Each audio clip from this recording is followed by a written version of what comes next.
আসসালামু আলাইকুম। বাংলাদেশ বেতার, রাজশাহী। স্থানীয় সংবাদ পড়ছি সামাইলা মেহজাবিন শাইলা। ভূমিমন্ত্রী মোহাম্মদ মিজানুর রহমান মিনু এমপি নিজেদের যোগ্য করে গড়ে তুলতে শিক্ষার্থীদের প্রতি আহ্বান জানিয়ে বলেছেন, আগামী দিনে বাংলাদেশকে বিশ্বমঞ্চের নেতৃত্বের আসনে দেখতে হলে নিজেদের যোগ্য, দক্ষ ও মানবিক নাগরিক হিসেবে গড়ে তুলতে হবে।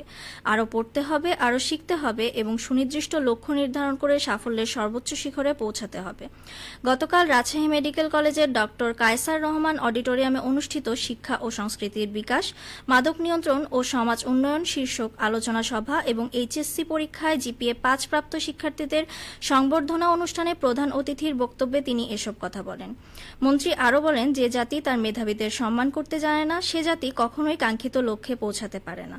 মেধাবী শিক্ষার্থীরাই ভবিষ্যতে আত্মবিশ্বাসী, দায়িত্বশীল ও মর্যাদাশীল নাগরিক হিসেবে দেশের উন্নয়ন ও কল্যাণে গুরুত্বপূর্ণ ভূমিকা পালন করবে। রাজশাহীকে গ্রিন অ্যান্ড ক্লিন সিটি হিসেবে গড়ে তোলার অভিজ্ঞতার কথা তুলে ধরে মন্ত্রী বলেন, একসময় লন্ডন স্কুল অব ইকোনমিক্স রাজশাহীকে বিশ্বের অন্যতম বাসযোগ্য শহর হিসেবে স্বীকৃতি দিয়েছিলেন। ভবিষ্যৎ পরিসরে শিক্ষার্থীদের জন্য রাষ্ট্রীয় পর্যায়ে সংবর্ধনা অনুষ্ঠানের আয়োজন করা হবে। অনুষ্ঠান শেষে ভূমিমন্ত্রী জিপিএ ৫ প্রাপ্ত শিক্ষার্থীদের হাতে ক্রেস্ট ও সনদপত্র তুলে দেন। নওগাঁর মান্দা উপজেলার সাবাইহাটে পানি নিষ্কাশনের ড্রেন নির্মাণের কাজ শুরু করা হয়েছে। উদ্বোধনী অনুষ্ঠানে প্রধান অতিথি ছিলেন নওগাঁ ৪ আসনের সংসদ সদস্য ডাক্তার ইকলামুল বারী টিপু। সংশ্লিষ্টরা জানান, উপজেলা হাটবাজার উন্নয়ন তহবিলের অর্থায়নে প্রায় ৫০ লাখ টাকা ব্যয়ে এই উন্নয়ন কাজ করা হচ্ছে। কাজ সম্পন্ন হলে এলাকার জলাবদ্ধতা নিরসন, পরিবেশের উন্নয়ন এবং সাধারণ ব্যবসায়ী ও ক্রেতাদের চলাচলের সুবিধা বাড়বে।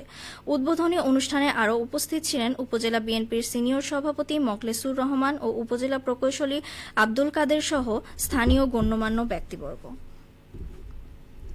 নওগাঁর মহাদেবপুর থানা পুলিশের আয়োজনে কমিউনিটি পুলিশিংয়ের সদস্যদের নিয়ে মতবিনিময় সভা অনুষ্ঠিত হয়েছে। আজ থানা চত্বরে অনুষ্ঠিত সভায় প্রধান অতিথি ছিলেন নওগাঁ ৩ আসনের সংসদ সদস্য মোহাম্মদ ফজলে হুদা বাবুল। প্রধান আলোচক ছিলেন রাজশাহী রেঞ্জের ডিআইজি মোহাম্মদ শাহজাহান।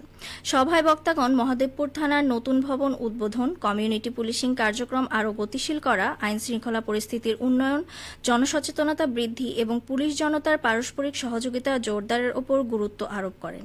নওগাঁর পুলিশ সুপার মোহাম্মদ তারিকুল ইসলামের সভাপতিত্বে অনুষ্ঠানের স্থানীয় গণ্যমান্য ব্যক্তি, জনপ্রতিনিধি, কমিউনিটি পুলিশিং সদস্য, সাংবাদিক এবং বিভিন্ন শ্রেণী পেশার মানুষ উপস্থিত ছিলেন। সিরাজগঞ্জ জেলা উন্নয়ন সমন্বয় কমিটির মাসিক সভা অনুষ্ঠিত হয়েছে। আজ জেলা প্রশাসক কার্যালয়ে শহীদ শামসুদ্দিন সম্মেলন কক্ষে এই সভা অনুষ্ঠিত হয়। সভায় সভাপতিত্ব করেন সিরাজগঞ্জের জেলা প্রশাসক মোহাম্মদ আমিনুল ইসলাম। সভাপতির বক্তব্যে তিনি বলেন, বর্ষা আসন্ন, যমুনা নদীর পাড়ের বিভিন্ন স্থানে নদী ভাঙন দেখা দিচ্ছে।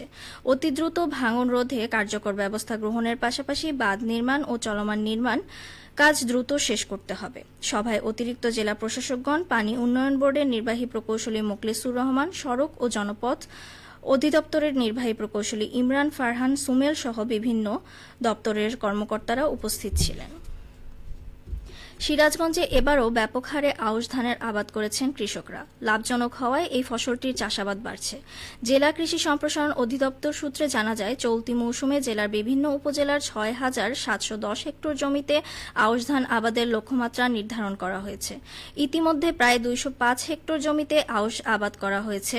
জেলার অন্যান্য উপজেলার চেয়ে রায়গঞ্জ ও তাড়াশ উপজেলার আউশ আবাদের পরিমাণ বেশি। কৃষকরা এখন বোরো ধান কর্তন শেষে জমি প্রস্তুত, বীজতলা থেকে চারা সংগ্রহ, রোপণ ও আউশের পরিচর্যায় ব্যস্ত সময় কাটাচ্ছেন। ভালো ফলনের আশায় অধিকাংশ জমিতে স্থানীয় জাতের পাশাপাশি হাইব্রিড ও উচ্চ ফলনশীল জাতের আউশ ধান আবাদ করা হচ্ছে। এর মধ্যে ব্রি ধান ৪৮, ৫৫, ৬৫, ৮২, বিআর ২১, ২৬, স্থানীয় কটকতারা, ধারী আইলজাত আবাদের পরিমাণ বেশি। জেলা কৃষি সম্প্রসারণ অধিদপ্তরের উপপরিচালক কৃষিবিদ মঞ্জুর মওলা বলেন, মূলত বোরো ধান কর্তন শেষে পতিত জমিতে আউশ আবাদ করা হয়। এই ফসলটির চাষাবাদ লাভজনক হওয়ায় কৃষকরা উৎসাহিত হচ্ছে। কৃষি বিভাগ থেকেও ভালো ফলনের কৃষকদের পরামর্শ দেওয়া হচ্ছে। সবশেষ আবহাওয়া। আজ রাজশাহীতে সর্বোচ্চ তাপমাত্রা ছিল 36.5 ডিগ্রি এবং সর্বনিম্ন 26.3 ডিগ্রি সেলসিয়াস। বিকেল 3টায় বাতাসে আপেক্ষিক আর্দ্রতার পরিমাণ ছিল 63%। রাজশাহী ও পার্শ্ববর্তী এলাকায় আজ সূর্যাস্ত সন্ধে 6টা 56 মিনিটে। সংবাদ শেষ হলো। আমাদের পরবর্তী স্থানীয় সংবাদ সন্ধে 6টা 5 মিনিটে।